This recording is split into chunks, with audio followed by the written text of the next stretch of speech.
Les recuerdo que estamos en una mesa mixta de análisis político y económico. Dos politólogos, Daniel Chaschetti y Romeo Pérez, dos economistas, Gabriela Mordecki y Juan Carlos Protasi. Ayer, al dar a conocer un paquete de medidas destinado a achicar el déficit fiscal que se van a incluir en la próxima rendición de cuentas, el ministro Danilo Astori estimó que la corrección necesaria para darle sustentabilidad a las cuentas públicas es del orden de 1% del PBI, 500 millones de dólares. Repasemos algunas de las medidas. Se propone una rebaja de 2 puntos porcentuales del IVA para compras con débito o instrumentos de dinero electrónico. Aumentos del IRPF para sueldos superiores a 33.400 pesos nominales. Aumentos del impuesto a la asistencia a la seguridad social para las pasividades mayores a 50.100 pesos. Postergación para 2017 de la ejecución de algunos aumentos de gastos por 2.964 millones de pesos. Limitaciones al ingreso de nuevo personal en la administración central. De cada 3 vacantes que se produzcan, se cubrirá solo 2. La elaboración de un proyecto de ley para reformar la caja militar y atacar en la medida de lo posible el déficit que el año pasado fue de 400 millones de dólares en esa institución. Bueno, este es un resumen, es un paneo nada más. ¿Cómo vieron el paquete? ¿Es suficiente para mejorar las cuentas tal cual se propone el gobierno? Sí, yo quería hacer poner el acento en un elemento que tú lo mencionaste bien al principio y del cual yo creo que no se ha hablado demasiado, que es el tema de la baja del IVA y a quienes, cómo esto afecta a la distribución del ingreso combinado con el aumento del IRPF a las franjas más altas, ¿no? Lo dijeron que el 80% del aumento recae en el 10%, en el decil más alto. Entonces, esto es algo que está de acuerdo con la filosofía que ha planteado el gobierno y me parece que eso es muy importante destacarlo, que se le está dando poca importancia se miran los números en global, pero no en su distribución de cómo afectan a unas franjas o a otras. Y eso me parece muy importante, porque la propensión al consumo que tienen las familias no es igual en todas. Las familias, digamos, de menores ingresos a las que no afecta este aumento, al contrario, están siendo beneficiadas por la baja de los 2 puntos del IVA. Es cierto, es necesario tener mecanismos electrónicos o tarjeta, que bueno, tal vez hay todavía esa parte de la inclusión financiera es un camino a andar, pero ese es el sentido que se le da a esta medida y en parte compensa en su efecto que pueda tener en la baja del consumo que el ingreso disponible de las familias de mayores ingresos pueda disminuir. Entonces me parece que este factor que va más allá de lo fiscal meramente, ¿no? Porque va más allá de decir, bueno, se precisan tantos fondos, de dónde los sacamos, etcétera. O sea, lo que hace es respetar la filosofía e inclusive en un momento de necesidad apremiante, ¿verdad?, de mejorar el resultado, se ha preferido hacer, digamos, algo que ya no estaba, digamos, dentro de las promesas, porque esto es algo adicional, son 2 puntos adicionales que se está rebajando el IVA. De todos modos, como habrás visto, desde adentro del Frente Amplio y desde el PIT-CNT se sale a trancar, ¿no? Sobre todo por el hecho de que se propone un aumento del IRPF que empieza en el nivel de los 33.400 nominales, ¿no? Sí, sí. Allí está una de las inquietudes. Hay quienes aceptan que haya un aumento del IRPF, pero en todo caso si se empieza en los 50.000, no tan abajo como los 33.400. ¿Qué dicen ustedes? No, la pregunta era a propósito de la efectividad del paquete. Sí, solo una precisión para este comentario que hizo Gabriela. Yo creo que la rebaja del 2% hay que relativizarla mucho, porque si uno mira las transacciones con tarjetas de débito, en el último semestre del 2015 fueron 800 y pocos millones. O sea, si hacemos todo el año son 1.700 millones de dólares. La recaudación total de IVA es el 50% de la recaudación total, que son 30 puntos de producto, o sea, 15 puntos de producto, lo cual eso daría 7.500 millones. Quiere decir que en realidad el 2% que se le va a aplicar de descuento es sobre las transacciones con medios electrónicos, que representan un 20%, grosso modo, de lo que son las transacciones totales. O sea que el 2% realmente va a tener una incidencia muy poca. Y ayer, tal vez... En la presentación se destacaba que a partir de mayo del año que viene, todos los trabajadores formales y pasivos deberán cobrar sus saberes en una cuenta bancaria o con instrumentos de dinero electrónico. Yo me estoy refiriendo a los números que están hoy disponibles. Como que a partir de mayo del año que viene, esta modificación propuesta podría ser aplicable para la gran mayoría de la población. Puede ser que sea un poco más. No, para los formales. Claro. No es la mayoría de la población. Para los formales. No, es la mayoría. Los formales son la mayoría. Una minoría son informales. De la fuerza todavía. Bueno, 40% de informalidad reconocido por el gobierno. No, nadie. ¿Cómo 40%? Sobre el total de los trabajadores.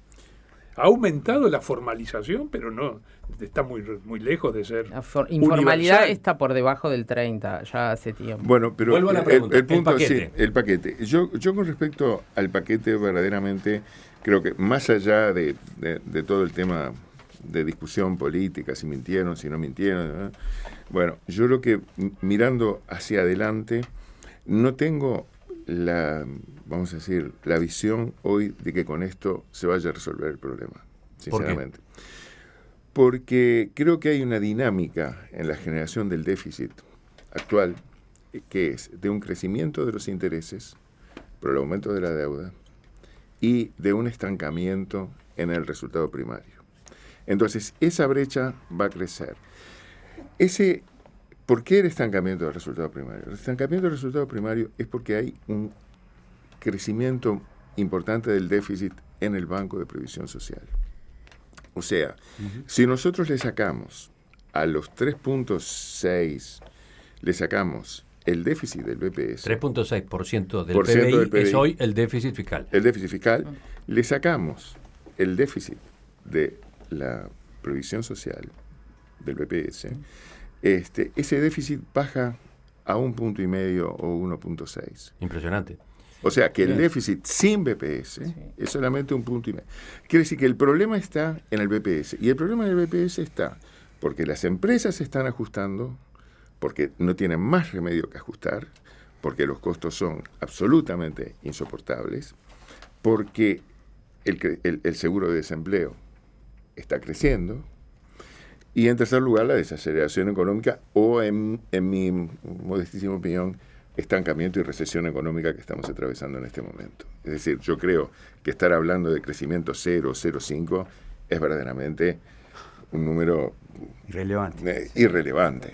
Porque si uno mide todas estas cosas y los errores de medición y cosas que tiene, decir que va a crecer 0,5 es lo mismo que decir que va a crecer menos 0,5 o menos 1,5. O sea, yo creo que hoy la economía uruguaya está en recesión. Hay 3 trimestres. ¿Está en recesión o está estancada? No, está en recesión. 3 trimestres seguidos durante 2015, segundo, tercero y cuarto, que la demanda global cayó. Cayó la demanda interna y cayó la demanda externa. Pero técnicamente no estamos. Técnicamente es un criterio que definió un economista, Shishkin, allá por el año 75, que dijo que tenía que ser 2 trimestres seguidos de caída del PBI.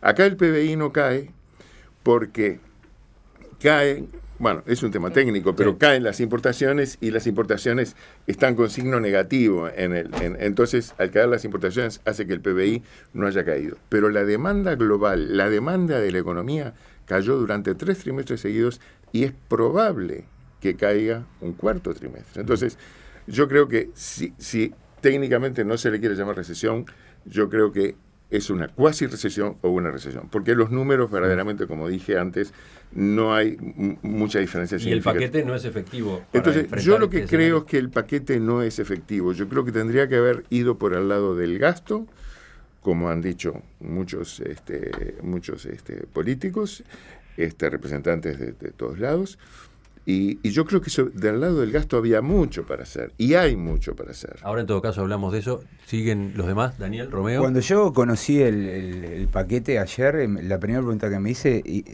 fue esa, ¿no? ¿Esto va a alcanzar? Porque en realidad, para mi gusto es un ajuste pequeño, ¿no? Sobre todo los que presenciamos los ajustes de los 90, ¿no? Claro. Bueno, el propio Astori dijo que este era un ajuste moderado. El del 90 y el del 2002, ¿no? Que fueron ajustes. El del 95 fue menor, ¿no? 80, dirás. El ajuste cuando la tablita. Bueno, eso fue la post-tablita. Después en el 90, cuando llega a la calle, que tuvo que hacer un ajuste dramático. O sea que el objetivo del ajuste era mayor porque los problemas de la economía eran mayores. Entonces, lo que hice fue empezar a preguntarle a mis amigos economistas de todos los colores si pensaban que esto alcanzaba, y nadie supo responderme. O sea, nadie sabe. O sea, hay un montón de variables.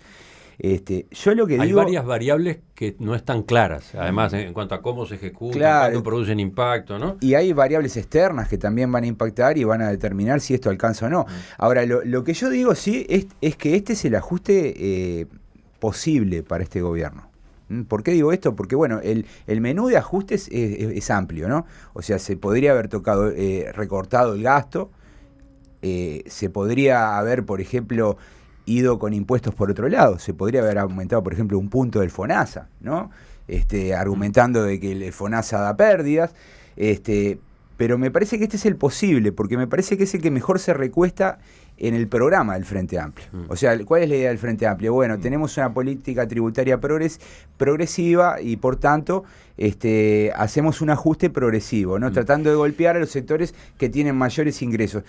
Digo esto porque lo importante de los ajustes no es tanto, es importante la calidad técnica del ajuste, pero lo fundamental es la sostenibilidad, que esto pueda ser sostenible y aprobado en el Parlamento. Todavía no está claro que está bien, lo van a cepillar, pero me parece que es el que está más en el propio Frente Amplio, ¿no? Pero es el que está más próximo al legislador mediano del Frente Amplio. Lo hemos analizado en esta mesa, que la bancada del Frente Amplio está a la izquierda del gobierno, y por tanto yo creo que va a haber un ajuste, pero va a ser menor.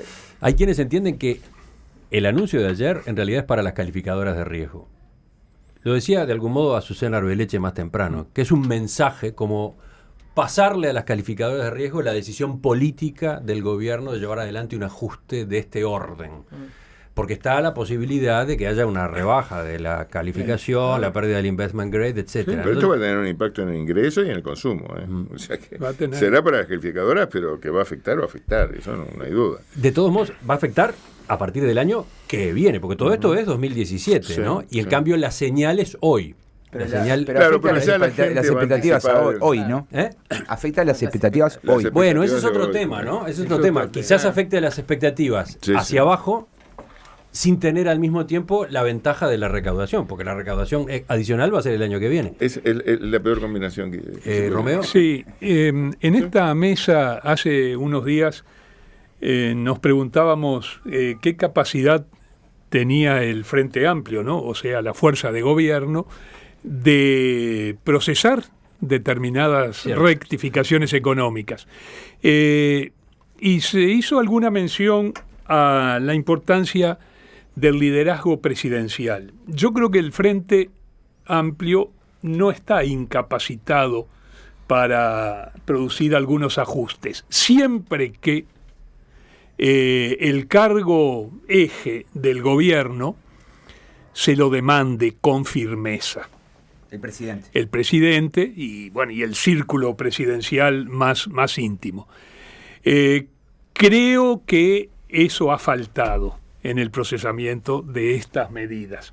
Creo que el presidente, el doctor Tabaré Vázquez, no ha respaldado al Ministerio de Economía. Pienso que haya habido una propuesta bastante más ambiciosa que esta en cuanto a la reducción del déficit fiscal. Creo que la moderación, que en realidad yo traduzco por timidez, viene de las directrices y de la disposición a apoyar a sus ministros del presidente de la República. Entonces, bajo un liderazgo o con un liderazgo presidencial muy débil, creo que el Frente Amplio está dejando pasar una oportunidad de gobernar. El Frente Amplio creo que va a continuar demasiado sujeto a las lógicas electorales y sin embargo estamos en el segundo año, menos de la mitad del segundo año de gobierno, poco más de un año de gobierno. Y hoy, en esta coyuntura y con las previsiones que sensatamente se puede hacer respecto de la evolución de la economía uruguaya, situada en su marco regional, se necesitaba mucho más decisión de gobierno, más gravitación del liderazgo gubernativo. Romeo, yo comparto contigo, creo que lo que hay es un error, si se quiere, una deficiencia de diagnóstico. Yo creo que hoy no se está diagnosticando adecuadamente el problema, se va dando todo por cuentagotas, es como aquel señor que tenía un gato que lo quería mucho y entonces le dicen, hay que cortarle la cola. Bueno, entonces no, pero yo la cola, no, vamos a cortarle un pedacito y un pedacito. Entonces, claro, el gato terminaba sufriendo mucho más. Yo creo que acá pasa un poco eso, es decir, las expectativas. Hoy se está haciendo algo y está afectando las expectativas. Porque hoy, ¿cuál va a ser la expectativa de la gente? Y bueno, esto se me va a empezar a aplicar en el 2017, pero yo me tengo que cuidar ahora, porque quiere decir que ahora los gastos yo no los voy a poder aumentar, no voy a poder comprar, porque no me voy a meter a comprar una casa, no me voy a pedir un préstamo, porque el año que viene me van a pegar, por decir, ¿no? No me voy a... Entonces, yo creo que esto es una cosa que ha sido mal, un error diagnóstico. Y el segundo punto con respecto al tema del gasto, que yo creo que para mí es muy importante, es decir, hoy lo que los empresarios y mucha gente, inversores y demás, están viendo es que no hay una decisión firme que diga, no, hay un cambio de rumbo, estamos cambiando el rumbo, porque por que vinimos, vinimos mal y llegamos a esta situación. No, esto hay que cambiarlo. Entonces, ese shock de confianza solamente se puede dar haciendo un ajuste más de shock. Que Astori lo dijo expresamente que no estaba dispuesto a hacerlo. Y que Daniel lo acaba de decir, que era el único ajuste potable para el Frente Amplio. Entonces, estamos con una restricción política para hacer un ajuste de la economía. Y el problema es que yo no estoy seguro que estas medidas vayan a dar los resultados. Tú hablabas de que tendría que haberse ido por el lado de un mayor recorte del gasto. Y me quedó la pregunta de qué tipo de recortes del gasto se puede implementar. Lo vemos enseguida.